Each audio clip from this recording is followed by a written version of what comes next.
بسم اللہ الرحمن الرحیم۔ السلام علیکم ورحمۃ اللہ وبرکاتہ۔ سوتے وقت سب سے آخر میں پڑھے جانے والی دعا ہے۔ یہ جو دعا ہے جب بھی آپ سوئیں تو سب سے آخر میں آپ نے یہ دعا پڑھنی ہے اور پھر سو جانا ہے۔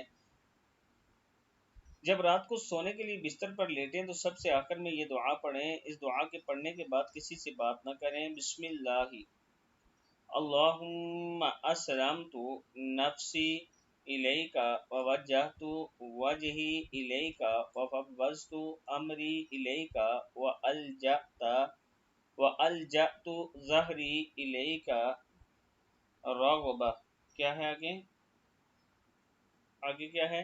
رغبتا ورہبتا الیک لا ملجأ ولا منجأ منک الا الیک آمنت بکتابک الذی انزلت بنبیک الذی ارسلت۔ صدق اللہ العظیم۔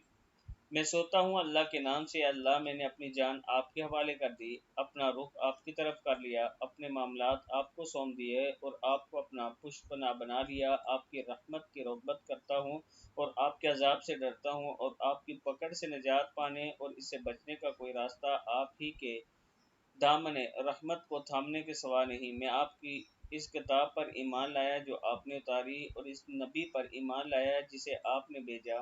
حدیث شریف میں آتا ہے کہ جب کوئی شخص سونے سے پہلے نماز کی طرح وضو کرے، پھر بستر پر لیٹ کر یہ دعا پڑھے اور اس کے بعد کسی سے بات چیت نہ کرے، اگر اس رات اس شخص کا انتقال ہو گیا تو یہ فطرت پر مرا۔ صدق اللہ العظیم۔